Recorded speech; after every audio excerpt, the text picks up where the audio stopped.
რადიო ჯორჯიან ტაიმსი წარმოგიდგენთ გადაცემას ჩარჩოს მიღმა მამა პეტრე და გიორგი ფხაკაძესთან ერთად.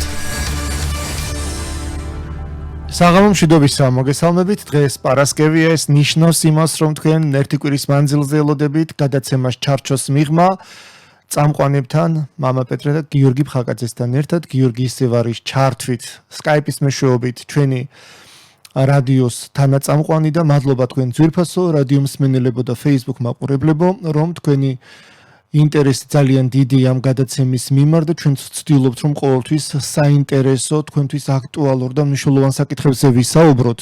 იმიტომ რომ ყველა გადაცემის ბოლოს მე და გიორგი თანხმდებით ხოლმე თუ რომელი საკითხი იქნება საინტერესო და გადავწყვიტეთ, რომ დღევანდელი თემა ყოფილიყო ტოლერანტობა. ეს იყო გიორგის იდეა, გიორგის სურვილი და ბუნებრივია მეც დავეთანხმე. ვიდრე გადაცემაზე დავიწყებდეთ საუბარს, მანამდე მინდა მივესალმო გიორგის. გიორგი, მოგესალმები და მადლობა, რომ ხარ კიდევ ერთხელ ჩვენთან ერთად და ხალხის ნუგეშის მცემელი ხარ, შეიძლება ასე ითქვას, რადგან უამრავ ადამიანს აინტერესებს ხოლმე თქვენი ჩართვები და თქვენი აქტივობები. როგორ ხარ, გიორგი? საღამომშვიდობის, იმედი ჩემი ხმა კარგად ისმის. ისმის. მართლა ეს თემა მე ვფიქრობ ძალზე მნიშვნელოვანი არის, იმიტომ რომ როცა ჩვენ ვლაპარაკობთ საქართველოზე, როცა ცხოვრობ საქართველოში, ბოლომდე ვერ გრძნობ თუ როგორი მდიდარი კულტურა გვაქვს და როგორი ტოლერანტული ქვეყანა ვართ საერთოდ და ამას გრძნობ, როცა იმოგზაურებ, როგორც მე ნახევარი მსოფლიოში მოვიარე, ცოტა უფრო მეტი და მქონდა საშუალება შემედარებინა სხვა ქვეყნებში თუ რა ხდება და მე რო უყურებდი ჩემს საკუთარ კულტურასაც, ჩვენთვის იყო ბავშვობიდან გაზრდილები ვიყავი და უყურებდი, რასაც ნორმალური არის, თუმცა ბევრ ქვეყნებში ამას ვერც კი იოცნებობდნენ და აიტომ გადავწყვეტე, რომ აი ტოლერანტობაზე ყოფილიყო საუბარი დღეს.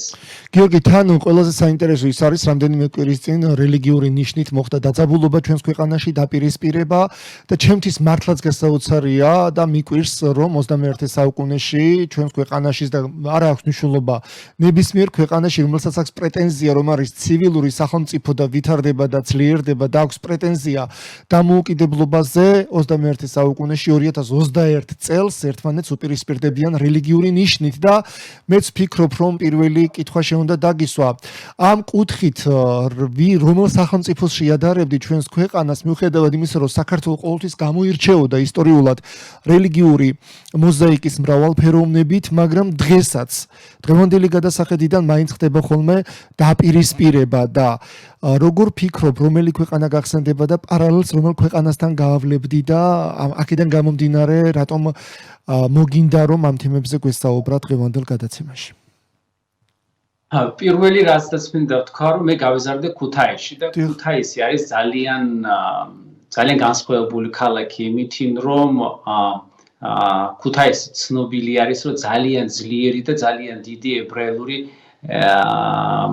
მოსახლეობა ცხოვრობს და სამწუხაროდ ეხლა სამწუხაროდ იმდენი არ არიან, წავიდნენ, იმიტომ რომ თითქმის ჩემი თანაკლასელები წავიდნენ ან ისრაელში, ან ევროპაში, ან შეერთებულ შტატებში და მე მახსოვს ჩემი ბავშვობა, თუ როგორი ტოლერანტობა ჩვენ მქონდა კომუნისტების დროსაც კი, როცა რელიგია ოფიციალურად არ არსებობდა, მაგრამ ჩემი ებრაელი მეგობრები სულ ყოველთვის ძალიან ესე თბილად პატიჟებდნენ თავის სახში, წვეულებებზე, ცდილობდნენ, რაც მე მომწონდა ყველაზე მეტ, რომ პირველად იყო, რა თქმა უნდა, ქართული სუფრა, ქართული საჭმელები და მერე ასევე იყო ებრაელური საჭმელები და სულ ყოველთვის ხას უსმენდნენ, რომ ჩვენ ვართ საქართველოში, ჩვენ ვართ საქართველოს შვილები და ეს სულ ყოველთვის იყო ყველა ქართული ებრაელი, ვისაც მე მყავდა და ეხლაც მყავს მეგობარი, აბსოლუტურად სულ ყოველთვის ამბობდნენ, რომ ჩვენ ვართ ქართველი ებრაელები. ჩვენ არა ვართ ებრაელები, ჩვენ ვართ ქართველი ებრაელები. ეს იყო ჩემთვის ძალიან ბავშვობაში ამას ყურადღებას არ ვაქცევდი, მაგრამ მე როცა მომიწია სიარული სხვადასხვა ქვეყნებში და მე რომ ვნახე თუ რა მძიმე მდგომარეობაში იყვნენ და არიან ებრაელები სხვადასხვა ქვეყანაში, მარტო მე მივხვდი და მე დავაფასე და მე მივხვდი თურმე ეს ტოლერანტობა, რომელიც საუკუნეები კი არა, 1000 წლობით იყო საქართველოში და არის საქართველოში. ეს ჩვენ სისხლში არის, დიახ.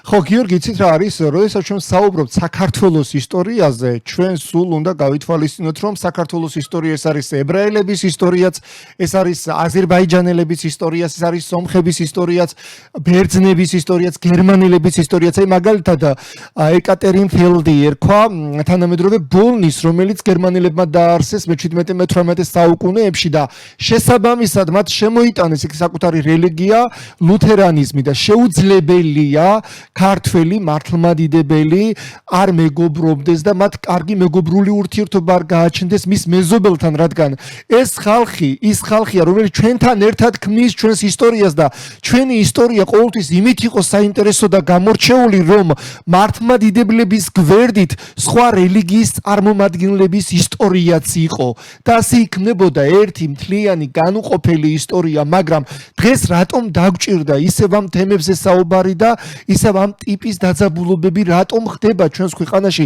შენ როგორ ფიქრობ, ეს რატომ წამოვიდა ისევ ეს ტენდენცია და ვის წისქვილზე ასხამს წყალს ეს ყველაფერი? ძალიან მარტივი არის. კიდევ ერთხელ მე მუშაობდი, ახლაც მუშაობ ყოფილი საბჭოთა კავშირის რესპუბლიკებში, თითქმის ყველაში ვარ ნამყოფი და ერთი არის საერთო ტენდენცია. შენ იგრძნობ მაგას, როცა KGB, ანუ უშიშროების სამსახური რუსეთის როცა აპირებს ამ მოქმედებას, პირველი იარაღი, რასაც ხმარობს, ეს არის რელიგია. მეორე არის ეს არის ეთნიკურობა და სულ ყოველთვის ყველა კონფლიქტურ ზონებში, სადაც აი ყოფილი საბჭოთა კავშირში, ყოფილი საბჭოთა ბლოკში, სულ ყოველთვის რუსეთის უშიშროება იყენებდა ერთი და იგივე ხრიკს. განსხვავება არის აბსოლუტურად გეგონება დაწერილია ეს სცენარი რამდენიმე 10 წლის უკან და იგივეს იმეორება. არაფერი ახალი არ არის. ანუ მე როცა უყურებ აი რაც მოხდა საქართველოში წინა კვირას, ნუ ჯერ ერთიც ყველანი ვართ ქართველები, ხო? არა მნიშვნელობა რა რელიგია არის და რა თქმა უნდა, მე ტაძარში დადიხარ, მთავარი პირველი ხარ საქართველოს მოქალაქე და სხვათა შორის მე თბილისში სახლი მაქვს სოლოლაკში და აი ზუსტად სოლოლაკი არის ძალიან კარგი მაგალითი იმისა, რომ პრაქტიკულად ერთი გოჯა მიწაზე, ძალიან პატარა მიწაზე ჩვენ გვაქვს როგორც მეჩეთი. ისე სინაგოგა, მართლმადიდებლური ეკლესია, სომხური ეკლესია და კათოლიკური ეკლესია. კათოლიკური ეკლესია და სხვა ყველაზე მეტად მე მომწონს როცა ლესერეთის ქუჩაზე რო ერთ ეზოში რო არის ქართული და სომხური ეკლესია ერთ ეზოში. ასეთი ტოლერანტობა ძალიან ბევრ ქვეყანას არ აქვს სოფლიოში 1 ან 2% არის ქვეყანაში ასეთი დონის ტოლერანტობა, რომელიც პრაქტიკულად ეს ყველა ტაძრები მოქმედი არის. ეს ძალიან იშვიათი არის და ჩვენ ამით უნდა ვამაყებდეთ და მე მაგალითად ამას ვამაყობ და სულ ყოველთვის როცა საერთაშორისო დონეზე მაქვს საშუალება საუბარი საქართველოს მე ვიცით რომ პირველი მუსულმანი ქალი არჩეული სოფლიოში იყო ქართველი.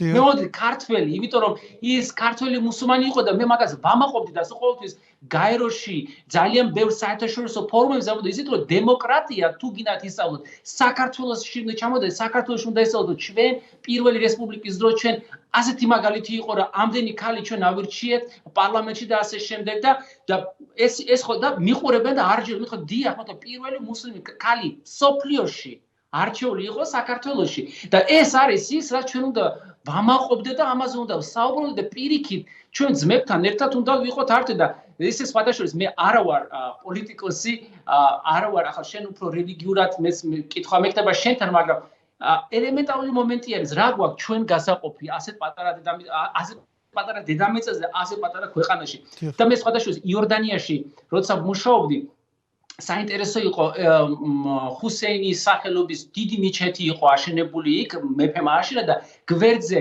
ასევე არის აშენებული ქრისტიანული საკათედრო ტაძარი. ბეირუთშიც იგივე არის იქ არის მარონიტები ქრისტიანები არიან და ზუსტად ქალაქის ცენტრში არის დიდი ცენტრალური მეჩეთი და გვერდზე არის მარონიტების ეკლესია.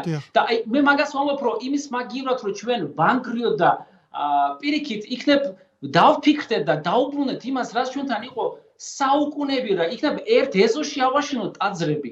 ერთ ეზოში რა მნიშვნელობა ღმერთი ერთია და თუ ადამიანი სხვა მე არა ვარ რელიგიოდი, იქნებ შენ უფრო მიპასუხებ მაგას, რა თქმა უნდა, ამასთან კი გაყოფის მაგივრად ერთად ავაშენოთ. იყოს ორი ტაძარი ერთ ეზოში, რომ ვილაპარაკოთ. ამის გამოცდილება ჩვენ გვაქვს, გიორგი, ჩვენ ლესელიძეზე შენ სწორად აღნიშნე, რომ ლესელიძეზე, ყოფილი ლესელიძეზე აფხაზის ქუჩაზე არის რამდენიმე ეკლესია ერთად მოქცეული. იქ დაინახავ გვერდუგვერდ მართლმადიდებლური ეკლესია, სომხური ეკლესია, კათოლიკური ეკლესია, აგრეთვე სინაგოგა, ბუნებრივია, ეს ყველაფერი არის არა მხოლოდ დღევანდელი, არამედ საუკუნეებიდან წამოსული გადმონაშთი, რომელიც ხას უსვამს ჩვენს ტოლერანტულ ბუნებას და ხასიათს. ჩვენ ხშირად ვამაყობთ ხოლმე დავით აღმაშენებლის მიღწევებზე, დავით აღმაშენებლის პიროვნებაზე და იმდროინდელ სახელმწიფოებრივ წინსვლასა და წარმატებებზე. და სწორედ დავითის დროს ძალიან დიდი ყურადღება ექცეოდა სხვადასხვა რელიგიურ მიმდინარეობებსაც, რადგან იმ რელიგიური მიმდინარეობების მიმდევარი ადამიანები ქმნიდნენ ჩვენს ქვეყანაში საქალაქო ცხოვრებას, ქმნიდნენ ვაჭრობას, ხელოსნობას და შესაბამისად ეს ქვეყნის ეკონომიკასაც წინ წაადგებოდა და ვითარდებოდა. ასე ქვეყანა შეუძლებელია დღეს 21 საუკუნეში ჩვენ გქონდეს პრეტენზია, რომ ვართ ძლიერი სახელმწიფო და ჩვენმა სახელმწიფომ ბევრ წარმატებას მიაღწიოს და ამავდროულად ჩვენ რელიგიური ნიშნით ვებრძოდეთ ადამიანებს. შეიძლება შენ სხვა რელიგია არ გწამდეს და შენ იყო თაყვანისმცემელი და მადიდებელი ქრისტეს მოძღვრების მართლმადიდებლობისა, მაგრამ სწორედ რომ შენ თუ ქრისტეს მოძღვრების მართლმადიდებლობის მიმდევარი ხარ, ეს უკვე ნიშნავს იმას, რომ შენ შეიძლება სხვა რელიგია არ გწამდეს, მაგრამ შეურაცხყოფა არ უნდა მიაყენო, არ უნდა გალანძღო, სწორედ იმიტომ, რომ შენი რელიგია უნდა დაიცვა შენი ცხოვრების წესით, სიყვარულით, ჰუმანიზმით, ადამიანობით. თუ კი შენ ადამიანობა არ გაგაჩნია და გულზე ხელების ბრახუნით დაიცავ შენს რელიგიას, ნიშნავს იმას, რომ შენი რელიგია არის ფასადური, ზედაპირული და ეს არის ყველაფერი ფანატიზმი. ფანატიზმი კი ღუპავს როგორც რელიგიას, ისე პიროვნულ თვისებებს და ღირსებებს და აქედან გამომდინარე, შენ როგორ ფიქრობ, თუ კი ჩვენ მე-12-მე-13 საუკუნეებში და კიდევ უფრო ბევრად ადრე ქონდა ამის ტრადიცია და გამოცდილება, რომ ჩვენს ქვეყანაში სხვადასხვა რელიგიები ყოფილიყო ძალაში და მაგალითად ისრაელში 3 რელიგია არის სახელმწიფო რელიგია. და ჩვენს ქვეყანაში კი პრაქტიკულად რომელი რელიგიაც კი არსებობს, წამყვანი რელიგიები, ყველას ვიცნობთ ისტორიულად და ყველასთან ერთად გვიცხოვრია, იმიტომ რომ ყველა რელიგიის მიმდევრები ცხოვრობენ საქართველოში. მაგრამ დღეს თითქოს უფრო მეტად უნდა ვითარდებოდეთ, უფრო მეტად უნდა ძლიერდებოდეთ და უფრო ცივილურები უნდა ვიყოთ. ამის მიუხედავად პირიქით რელიგიური ნიშნით გამოვდივართ და ვებრძვით ადამიანებს. ეს რისი ბრალი შეიძლება იყოს, გიორგი? ცოტა ჩამორჩენილობის ბრალი ხომ არ არის? ცოტა იმის ბრალიც ხომ არ არის, რომ ჩვენ თვითონ ჩვენი რელიგია არ გვესმის, რას გვასწავლის მიტევებას და სიყვარულს. ამ დროს ჩვენ პირწმინდად ყვირით, რომ ვართ მართლმადიდებლები, მაგრამ არა მართლმადიდებლურად ვიქცევით. სულად გეთანხმები. ალბათ ჩემი გამოცდილებიდან ეს მთავარი არის განათლება. განათლება არის ზუსტად საწყისი და ზუსტად განათლება იწყება არა სკოლიდან, არამედ საბავშვო ბაღიდან. თუ სწორი განათლება და ტოლერანტობა. ტოლერანტობა იმაში, რომ შენ უნდა გიყვარდეს შენი თავი, შენ უნდა გიყვარდეს შენი ოჯახი და შენ უნდა გიყვარდეს შენი მეზობელი. და შენ თუ გიყვარს შენი მეზობელი, მეზობელსაც ეყვარები და სიყვარული შეიძლება ააშენო ყველაფერი, გადალახო ნებისმიერი სირთულე და სიყვარული არის ყველა რელიგიაში. მე მუშაობდი მუსულმან ქვეყნებში, სომალიში მუშაობდი, რომელიც ძალიან მკაცრი კანონები იყო, შარიას კანონი იყო და თავის დროზე ალ-კაიდაც ზღვემანებდა ეგ ძიმე პერიოდში მომიწია ეგ მუშაობა და ძალიან ბევრ ჩემ კოლეგებთან მე ხარ როგორც ექიმი, ჩემთვის მნიშვნელობა არ აქვს რა რელიგიის ადამიანია, მთავარი არის ადამიანი. მისი ჯანმრთელობა. ჩემთვის ყველაფერი მეორე და მესამე ხარისხი. მთავარი ჩემს არის ადამიანი, როგორც პაციენტი, რა შეიძლება გავაკეთო და სხვადასხვა ძალიან ბევრი საინტერესო მეგობარი ეხლას მყავს სომალიდან, რომელიც პრაქტიკულად იქაც იყოს და იგივე სიტუაცია. მეუბნება, იცი გიორგი, ძალიან ბევრი ადამიანი წინგს არ კითხულობს. ანუ წმინდა წინგს, ანუ მარტო მიყვებენ, რომ ერთი ან ორ მოზღვას მიყვებიან, მაგრამ შიგნით ან იზეპირებენ ტექსტს, მაგრამ შინაარს ვერ გებულობენ და განსაკუთრებით ეს ფანატიკოსები ვინც არიანო, ესენი არიანო პრაქტიკულად საშიში ხალხიო ჩვენთვის, იმიტომ რომ ჩვენთვის მაგალითად შედარება არის მაგალითად აი მკვლელები და ჯიჰადისტები და ასე შემდეგ. გიორგი, შენ იცი ჩვენი რელიგიას ასასწავს მithrit სიმართლე არ ვიცი მეთქი მაპატიეთ, არ ქონდა გამოსწორებული ეს მეუნება რომ ჩვენ წინშიო წერია რომ ადამიანის სიცოცხლის მოსპობა ეს ნიშნავს მთელი მსოფლიოს მოსპობაო. და შესაბამისად ადამიანის სიცოცხლე არის უმთავრესი და მთავარი. და ნუ მე ახლა ეს სხვადასხვა ინტერპრეტაციები და ყველაზე მეტად მე გამიკვირდა, იცით, მე არ ვიცოდი და გულახდა იცი რომ ჩვენთვისო მარიამი და ქრისტე არიან წმინდანებიო. და მე გამიკვირდა მართლა კიდე და სხვათა შორის მუსულმანურ სამყაროში მარიამი არის ერთ-ერთი ყველაზე გავრცელებული სახელი ქალებში. გაგიკვირდებათ მე ადრე ყურადღებას არ არ გამიკვირდება ისინი იმას ეთაყვანებიან როგორც ერთ-ერთ წინასწარმეტყველს და ამას აღიარებენ კიდეც და სხვათა შორის აღმოსავლურ პოეზიაში ღვთისმშობელს და ქრისტეს მხატვრულ სახეებს ძალიან დიდი ადგილი უჭირავს. კი, აბსოლუტურად გეთანხმები. ახლა მე მინდა ცოტა გადავიდე სხვა მომენტში მე ვცხოვრობდი ასევე ბირმაში, ახლა ქვია მიამარი. ეს არის ბუდისტური ქვეყანა, რომელიც იქ რამოდენიმე წელი გავატარე ამ ქვეყანაში, ძალიან ტრადიციული ბუდისტური ქვეყანა, რომელიც საუკუნეებით იყო ბუდისტური და ერთი რამე რაც იქაც არის უბრალოდ იგივე სიტუაცია, როცა მე სამსახურის კუთხით მიწევდა სხვადასხვა ღონისძიებებში მონაწილეობა და ასევე თქვათ მეგობრებთან რომ პატიჟებდნენ ამ რელიგიური დღესასწაულები ან სხვა და ვეკითხებოდი და ზოგჯერ მიკვირდა, იმიტომ რომ ზოგჯერ მიხსენდა რომ აი ჩვენი წესი არის ეს მე უსმენდი და მეთქი რაღაცა ძალიან ნაცნობი არის. ანუ პრაქტიკულად 10 ცნება არის პრაქტიკულად ყველა რელიგიაში ოღონდ ეს სხვადასხვა ენით არის აღწერილი და ზოგადად 10 ცნება ეს ხომ არის სამართლის წიგნი ერთგვარი და სწორედ აქედან იღებს სამართალი და კანონი სათავეს მოსე წინასწარმეტყველმა რაც ჩამოუტანა სინას მთიდან ებრაელ ერს და ამის წინაშე ყველა თანასწორუფლებიანია ბუნებრივია ოღონდ ყველას თავისებურად ესმის და ყველა თავისებურად ხსნის. მაგრამ აი იქაც ბირმაშიც კი სხვათა შორის აი ხო თავი ყველას გონია რომ ბირმა არის ძალიან ვთქვათ ბუდისტური რელიგია, ძალიან ესე ვთქვათ შემამწყნარებლები და ასე შემდეგ.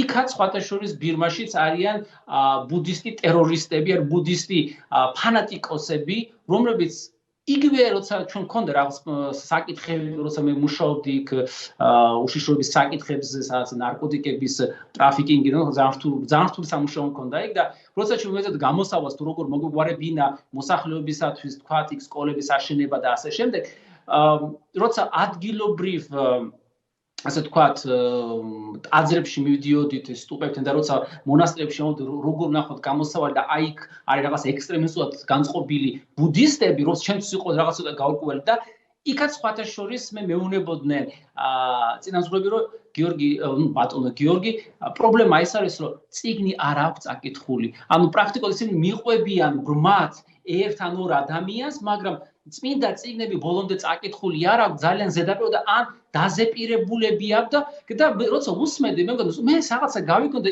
იგივეს მე მეუბნები სომალიში აი და პრაქტიკულად მე მომიწია ასევე მუშაობა ნეპალში. ნუ ნეპალი ხო საერთოდ განსხვავებული ქვეყანა, ეს არის ქვეყანა სადაც ყველა რელიგიების როგორ გითხრათ, აი ესეთი არევა არის, რომ დაბნეულობაც არის. მაგალითად თქვენ შეგიძლია შეხვიდეთ ბუდისტურ სალოცავში და იქ იყოს მაგალითად განეშა, რომელიც არის ინდუელების ერთ-ერთი ღმერთი. ან მაგალითად ინდუელების ქალ ღმერთი არის ერთი გოგონა, ახალგაზრდა ხარ, ძალიან რთულია ამაზე რომ მოყო, მაგრამ იქ არის ეს გოგონები არიან ბუდისტური ოჯახიდან და ვერ გებულობდი, მე ვთხარი, კი მაგრამ როგორ შეიძლება ბუდისტური ოჯახიდან გოგო გახდეს ინდური რელიგიის მიმდევარი ქალ ღმერთი, მაგრამ ახსნა იყო ძალიან რა ის ისეთ რომ ესო ჩვენი ტრადიცია არის, ჩვენ ყოველთვის ცხოვრობთ და ჩვენ ერთმანეთს ამასე როგორ ვთქვა, ჩვენ ასე ვცემთ პატივს ერთმანეთს.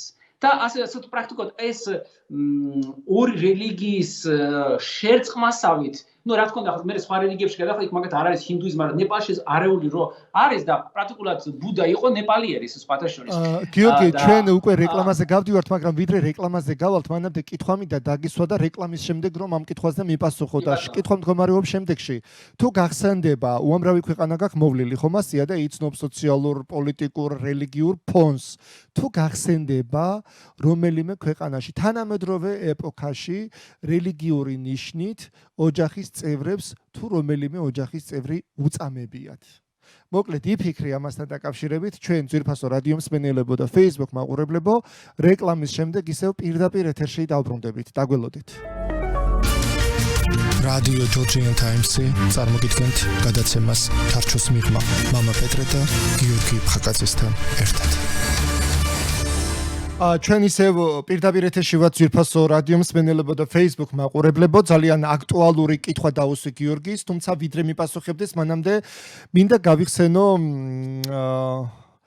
ერთი ფილმი ძალიან საინტერესო ფილმი და ალბათ ძალიან ბევრ თქვენგანს ნანახი გექნებათ ეს არის უდაბნოს ყვავილი და შემდგომ ეს გოგონა რომელიც პრაქტიკულად თავისი ტრადიციის გამო დაასახიჩრეს და დაამახინჯეს როგორც ფიზიკურად ისე ფსიქოლოგიურად მშობლებმა თავი დააღწია ამ მგლურ კანონებს გადავიდა ევროპაში გახდა ცნობილი მოდელი და შემდგომ უკვე მშვიდობის ელჩი და ამ ტიპის ამბავი თუ გახსენდება გიორგი თანამედროვე პერიოდიდან იმ ქვეყნების ფონზე რომელიც შენ გაქვს მოვლილი და რომელი იყო ის ეპიზოდი რომ ჩვენ საზოგადოებასაც გააცნო და მასთან დაკავშირებით ისაუბრო მადლობა ამ კითხვისათვის ეს მართლა ძალიან რთული კითხვა არის იმიტომ რომ არაერთ ქვეყანაში მომიწია მე ამის დანახვა ნუ ჯერთვის დავიწყოთ ყველაზე ახლოს ჩვენთან ეს არის ლებანონი სადაც ყველა რელიგიები ასე ვთქვათ ძალიან განცალკევებული და კანონით აკრძალული არის მაგალითად მუსულმანი რო იყოს მოიყვანოს სწორად ქრისტიანი ან პირიქით და ასე შემდეგ, ანუ ყველა სექტები არის გაყოფილი, მაგალითად მარონიტი არ შეიძლება მოიყვანოს ინდუიზმი, სომეხი და ასე შემდეგ. ანუ კანონით არის აკრძალული. და სხვადასხვა არაერთი ძიმე სიტუაცია იყო, მე როცა მუშაობდი ბეირუთში,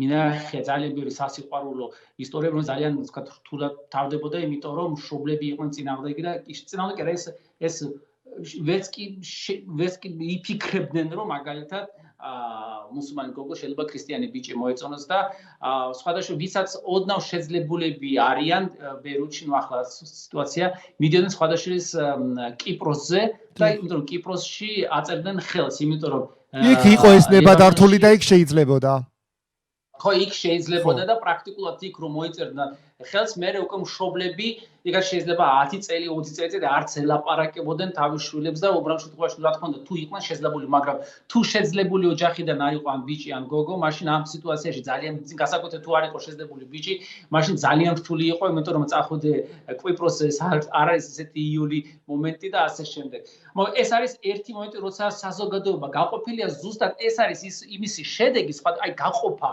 საზოგადოების რას გვაძლევს რომ ლებანონში სახელმწიფო როგორც სახელმწიფო ვერ ჩამოყალიბდა. იმიტომ ეს გაყოფა იქ რო იძახის მე ლებანელი ვარ, მე ამათეს მე ვარ ლებანელი სომეხი, ლებანელი ქრისტიანი, ლებანელი მარონიტი, ლებანელი მუსლიმი, შიიტი და სუნიტი და ანუ ეს ქონის რომ ვითომ ყველანი ერთად არის, მაგრამ სინამდვილეში ქვეყანა ისე არის გაყოფილი რომ წლებია ქვეყანა ვერ აშენა და ერთ რაღაც მაგალითს გეტყვი. ნაგავ საყრელი ვერ გააკეთეს ქვეყანაში გჯერა ნაგავ საყრელი რამდენი წლის უკან ეს კრიზისი იყო ნაგვის კრიზისი იყო და ბეირუთი სადაც ბინები მილიარდები ღერდა ნაგავის სუნი მიქონდა იმიტომ რომ ეს სხვადასხვა რელიგიური დაჯგუფებები ვერ მიიღეს გადაწყვეტილება სად ვის როგორ უნდა გააკეთა ამას კიდე ემატება კორუფცია ამას კიდე ემატება სხვა მომენტები და საბოლოოში ეს გაყოფა პრაქტიკულად ანადგურებს ასე ძალიან ლამაზ ძალიან სასწაულ ქვეყანას მე რომ კითხვა აი მართლა სასწაული არის და თავის დროზე სამოქალაქო ომამდე ბეირუთი ითვლებოდა ახლო აღმოსავლეთის პარიზად იმიტომ რომ ყველაფერი იყო მაგრამ ეს სამოქალაქო ომი ეს გაყოფა გახლეჩა რელიგიური კუთხით პრაქტიკულად განადგურა ეს ქვეყანა და ეხლაც კი ეს ქვეყანა ვერ ნადგურდება ვერ შენდება მეორე ქვეყანა, რომელიც აი ესეთი მძიმე სიტუაცია, ეს არის ინდოეთი. ინდოეთში არაერთი წელი ცხოვრობდი და მუშაობდი და ინდოეთი არის თოთ ის ქვეყანა, რომელიც კონსტიტუციით იქ სხვადასხვა აკრძალული არის, მაგალითად არის კასტები, 4 კასტა ძირითადად, რომელიც და მე თვითონ კასტაში ქვეკასტა არის და ერთ საინტერესო ისტორიას მოგიყვები. მუშაობდი როგორც ექიმად ერთ-ერთ ადგილას ძალიან ღარიბი ხალხი ცხოვრობდა, რუსულად ტრუშობი ქვია, არ ვიცი ქართულად როგორ არის ეს სიტყვა, სადაც ძალიან ღარიბი ხალხი ცხოვრობდა და იქ მივდიოდი როგორც ექიმი ყოველი კვირა პრაქტიკულად ჩემი წამლებით, ჩემი მოწყობილობით ყოველი კვირა მივდიოდი იქ და ვაკეთებდი უფასო სამედიცინო დახმარებას ყველასათვის. და ერთ-ერთი ოჯახის, რაღაც ჩამოფარებულში ვაკეთებდი და იქ ერთი ერთი გოგო იყო იქ და ყოველთვის ჩაის მომიტანდა რაღაცა და რაღაც დავმეგობრდით და ამ დამეგობრობის პროცესში რაღაც ძალიან კარგად მეგობრობდით, მე რაღაც საჩუქრები მომქონდა რაღაცა და ჩემი აი მისი ძმა, რომელიც ძალიან პატიჟება თავის სახში და მე ესე თქვათ წაკვით მითხრა რომ ანუ ეს არის ხალხი, რომელიც ყველაზე დაბალი ფენა ინდოეთში, ანუ ამაზე დაბალი რო არ არსებობს და რაღაცა ერთი მეორე მეგობარი ხუმრობით თქვა რომ გიორგი შენ ეს გოგო მოგწონსო, იქნებ ცოლად მოიყვანო და მისი ძმა თქვა რომ ის ცოლად როგორ მოიყვანს? ის ხო არ არის ჩვენი სექტისო. ანუ ეს არის აი კითხვა მინდა დაგისვა. გიორგი, აი აქ ძალიან კარგი საუბარია და მე გამახსენდა ჩემი პრაქტიკიდან გამომდინარე ერთი ეპიზოდი. ხშირად მომართავენ ხოლმე ახალგაზრდები და მოდიან და ერთ-ერთი ახალგაზრდა მოვიდა ჩემთან ძალიან დამწუხრებული, შეშინებული, განადგურებული, ტირო და სიცოცხლე არ უნდოდა და რატომ? თვითონ იყო რელიგიით, რა თქმა უნდა, მართლმადიდებელი და შეუყვარდა არა მართლმადიდებელი. უგზავნდნენ ოჯახის წევრები, ახლო ნათესავები და მეგობრები, რომ თუ ამას ცოლად გაყვები, მოგიძულებთ, მოგიკვეთავთ, ჩვენი ნათესავი არ იქნები, რადგან სხვა ჯულის მიმდებარს მიყვები შენ ცოლად და ამას ჩვენ არ დაუშვებთ და დაამისვა კითხვა ამ გოგონამ, როგორ მოვიქცე? მე ჩემს სიყვარულზე ვთქვა უარი თუ ჩემი ნათესავების გამო უბრალოდ მოვიშორო ეს ბიჭი თუ მე დაუპირისპირდე ყველას და მე ამასთან ერთად ვიცხოვრო მთელი ცხოვრება და მე გამახსენდა წიგნი ყურბან საიდის ალი და ნინო. არ ვიცი შენ გახსოვს თუ არა, ამაზე კარგი ფილმიც არის გადაღებული, ალი და ნინო, ხო? და ზუსტად იგივე სიტუაცია შეიქმნა და იგივე როლი გაითამაშა ამ გოგონამ, მაგრამ სიმართლე გითხრათ, მე ჩემი პოზიცია და შენგან კითხვა უნდა წამოვიდეს, პეტრე, შენ რა უპასუხე მას? მე იცი ხო, აი აქ საუბარი არის რა გამოსავალი არის. აი ამ შემთხვევაში ჩვენ გვისმენენ, რა თქმა უნდა, Facebook მაყურებლებიც და თვითონ რადიო მსმენელებიც და იცით რა, მე ვუთხარი რომ თუ შენის მართლა გიყვარს და თუ ეს ჭეშმარიტი ნამდვილი სიყვარულია, მე იმაშიც ვარ დარწმუნებული, რომ ამ სიყვარულის გამო თუ შენთვის ეს აუცილებელია, მან შეიძლება რჯულით შეიცვალოს და მართლმადიდებელი გახდეს. თუ ეს შენთვის გადამწყვეტი და აუცილებელია. მაგრამ თუ შენ თვლი, რომ რელიგია შენთვის ცხოვრების მამოძრავებელი ღერძი არ არის და თუ შენ შეძლებ რომ სხვა ტრადიციების, რჯულის და ასე შემდეგ ღირებულებების ადამიანს დაუკავშირო შენი ცხოვრება, რადგან აქ მხოლოდ იმ ადამიანის კუთვნილება არ გახდები, შენ იღებ მის ტრადიციებს და ღირებულებებს. უნდა დასვა საკუთარ თავთან შეკითხვა, გიღირს, შეძლებ? აი თან არ მოგენატრება შენი ეკლესია, არ მოგენატრება ის ღირებულებები, რა შენთვის მნიშვნელოვანია და ის ტრადიციები, რაზეც დგას შენი ოჯახი, შენი პიროვნება. და თუ კი ასეა, მაშინ სიყვარულზე უარი არ უნდა თქვა, მაგრამ ვეუბნები, მოდი რა კიდევ ერთხელ წაიკითხე ალი და ნინო, კიდევ ერთხელ უყური ალი და ნინოს და გაანალიზე, გაიაზრე, თუ კი იმ ბიჭს შენ უყვარ ხარ და თუ თვლის რომ შენ მისთვის ძალიან ძვირფასი ხარ, მაშინ სიყვარულისთვის შეიძლება მან საკუთარი რაღაც დათმოს და გახდეს მართლმადიდებელი და თუ ასე მოხდა, მე თქვენ ჯვარს დაგწერთ და იცით გიორგი რა მოხდა? ერთ თვეში ისინი მოვიდნენ და მე ჯვარი დავწერე მათ. მართლა, ეს მართლა კარგი ამბავია. ისე რა არის, პეტრე, აი მე როცა უყურებ მაგალითად აჭარაში, მყავს მეგობრები აჭარაში და არაერთ ოჯახში ვარ ნამყოფი, სადაც ერთ ოჯახში, ერთი ოჯახის ერთ დედმამიშვილები არიან სხვადასხვა რელიგიის ერთ სახლის, ერთი სახურავის ქვეშ და პრობლემა ნამდვილად არასდროს არ იყო და ახლა რელიგია ესეთი რამე არის პიროვნულია და არც უნდა შეეკითხო ადამიანს, მაგრამ როცა ადამიანი გახსნილია და თქვათ, როცა გაძლევენ უფლებას, რომ შეეკითხო რაღაცა, მე მქონდა ეს ბედნიერება და მე შევკითხე, მე როგორ ვეკითხებ, წესებს როგორ აკეთებთ, ხო არის მაგალითად ქრისტიანული დღესასწაული და არის მუსლიმანი დღესასწაული, ამას როგორ აკეთებდო?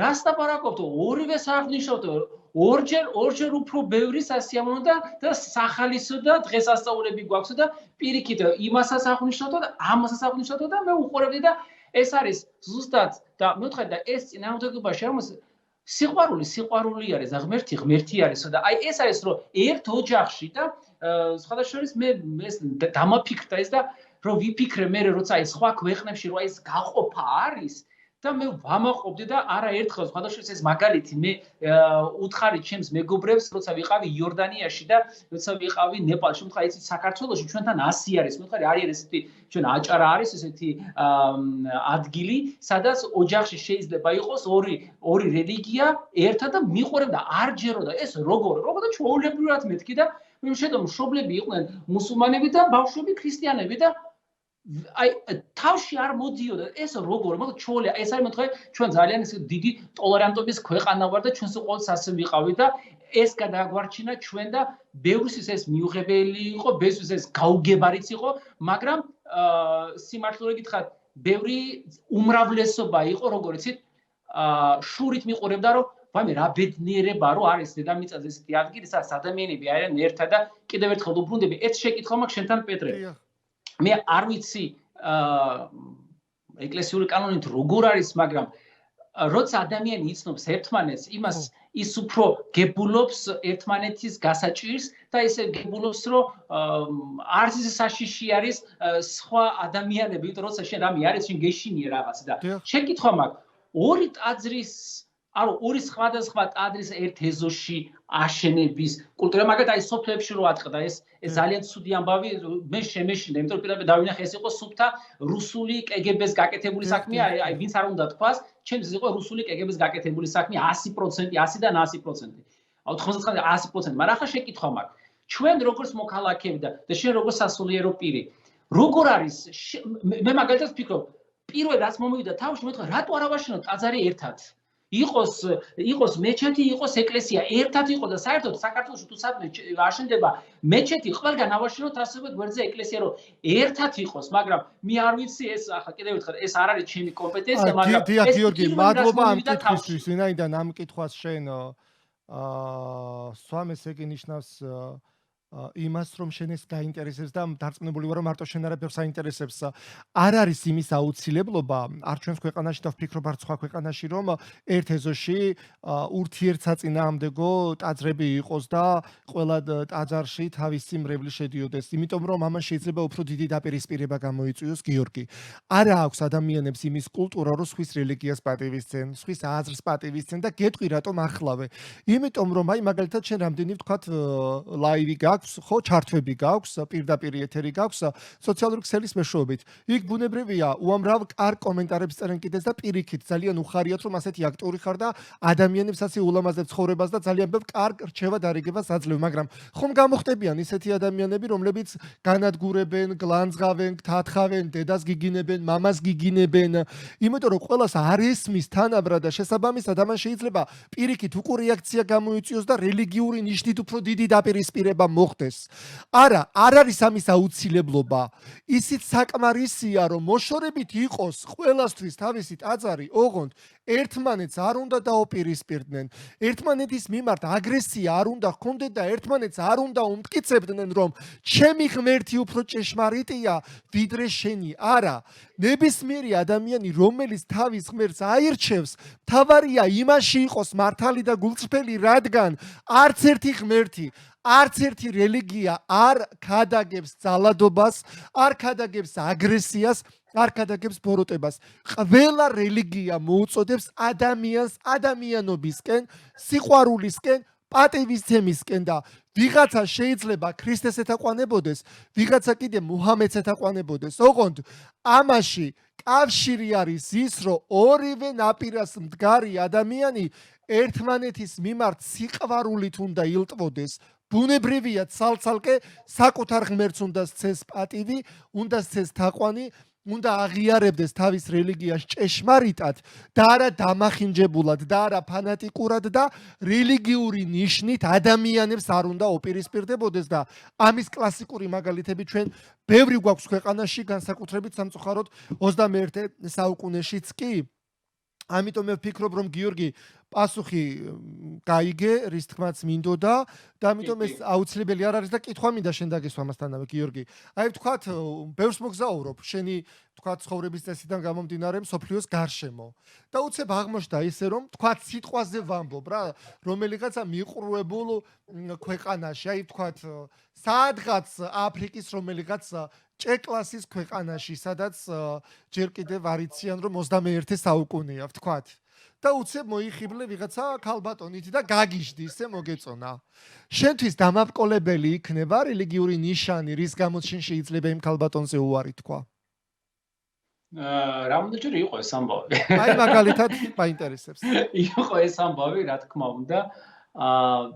მე ვფიქრობ, რომ ამ დროს მე ნამდვილად არ ვფიქრობდი არც რელიგიაზე, არც იმ ადამიანის მშობლებზე, არც სოციალურ სტატუსზე, იმიტომ რომ შენ როცა გიყვარს ვინმე, შენ გიყვარს ადამიანი, ხო? ანუ შენ გიყვარს იმ ადამიანის სულიერება და შენ გინდა ისწავლო ყველაფერი იმ ადამიანის შესახებ, გინდა ისწავლო ენა, გინდა ისწავლო კულტურა, გინდა ისწავლო ყველაფერი და რა თქმა უნდა ახლა როცა არ ცხოვრობ საქართველოში, რა თქმა უნდა, სხვადასხვა რელიგიის ადამიანი შეიძლება იყოს, ხო და ნუ ერთხელ ქორწინამდე კინაღა მივიდა საქმე, ესეც იყო. მაგრამ რატომ კინაღამ და რატომ არ დამთავრდა ქორწინებით? რატო არ დამთავრდა? ნუ სხვადასხვის რატო არ დამთავრდა? გეტყვით, იმიტომ რომ დედაჩემი ყოველთვის დედაჩემი უკრაინელი იყო და დედაჩემი ყოველთვის მეუბნება, სახში უნდა მოიყვანო ქართველი გოგო და წერტილი. სხვადასხვის ბებიაჩემი უფრო იყო სულეთია, ვინც კიდე მოიყვანა.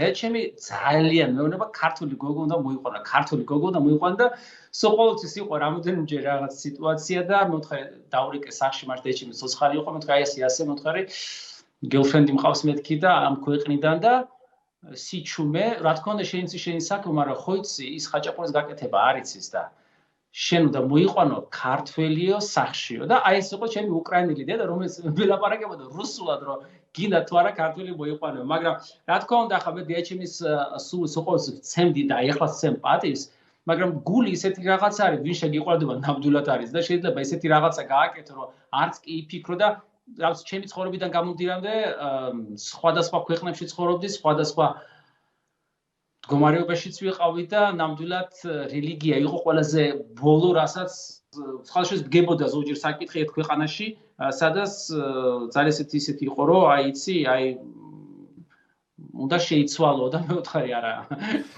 იცით რა გიორგი, ვიდრე საუბარს დაასრულებდი, მანამდე მინდა მოუწოდო ჩემს Facebook მაყურებლებსაც, რადიო მსმენელებსაც, რომ სოციალურ ქსელში აქტიურონ, დაწერონ კომენტარები, თავიანთი შეხედულებები, დამოკიდებულებები, რომ ჩვენც გავითვალისწინო და მათთვის უფრო მეტად აქტუალურ თემებზე უფრო მეტი ვისაუბრო და შესაბამისად უფრო მეტი აქტივობა შეინიშნებოდეს სოციალურ ქსელშიც, რომ ჩვენ ამით დავრწმუნდეთ, რომ ჩვენ მართლაც ვაკეთებთ სიკეთეს და ეს არ არის მხოლოდ შენი და ჩემი ახირება, რის გამოც თქვათ ეხლა ვსხედვართ აქ და ვსაუბრობ. ჩვენაც ზურგს უკანად შეგვიძლია საუბარი ამ პირდაპირ ეთერის გარეშეც, მაგრამ ეს ყველაფერი ხდება ისევ ხალხის გამო, გამოფხიზლების გამო, იმ ჩამყაყებული მენტალობის და შეხედულების გამო, რომელმაც შეიძლება ძალიან აურიოს ადამიანს ფსიქიკა და გონება და დაპირისპირებამდე მიიყვანოს და ვფიქრობ ამ ტიპის გადაცემები სწორედ იმის ნიშანია, რომ ძალიან ბევრი აქტივობა უნდა იყოს, შეინიშნებოდეს ჩვენს გადაცემაში. მე ამის ამბიცია მაქვს და ეს ასეც ხდება და ჩვენ კარგ შედეგებზე გავდივართ.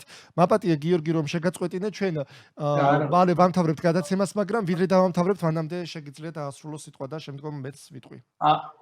მე მჯერა ერთი რამის, რომ სიყვარული არის ის, რაც დაამარცხებს ყველაფერს და რასაც ერთობლივად შეიძლება გავაკეთოთ ყველაფერი.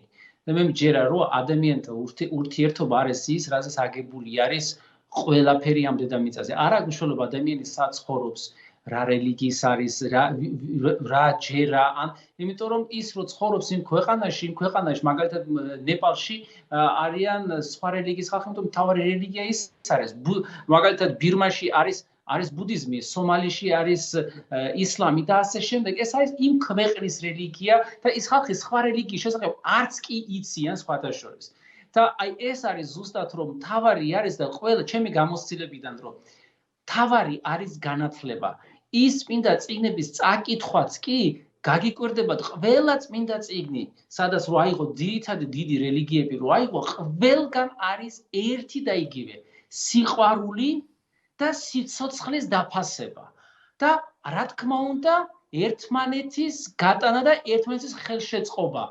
დახმარება იმ ხალხს, ვისაც არ შეუძლია რაღაცის გაკეთება და ეს არის აბსოლუტურად ყველა რელიგიაში, სადაც მე ვმუშაობ, სადაც მე ვცხოვრობდი და მართლა ზოგიერთი შეგრძნება იყო, რომ უცნაურია სხვა ენაზე ლაპარაკობენ, სხვა კულტურა არის, სხვა ტაძარი არის, მაგრამ შიგნით რასაც გვდელი ადგილობრივი ადამიანი ლაპარაკობდა ერთი და იგივე და ეს მარცხმუნდა რომ დედამიწაზე მართლა არის ის ზალა რომელიც არის ქვია სიყვარული აერთიანებს ყველას და მე მჯერა რომ სიყვარული ერთმანეთთან ყოფნა ერთმანეთის მხარდაჭერა და ყველანაირად ხელის შეწყობა არის ის რაც ჩვენ ყველანი უნდა გავაკეთოთ და არავითარ შემთხვევაში არ უნდა ავყო და არც უნდა ვიფიქროთ რამე ნეგატივზე, არც უნდა ვიფიქროთ რამე ვიღაცის საწინააღმდეგო, იმიტომ რომ მე დაარწმუნდი, როცა ვიღაცის საწინააღმდეგო რამეს აკეთებ, ის გიბრუნდება ისევ უკან, ის ასად არ ჩერდება, ის ისევე გიბრუნდება და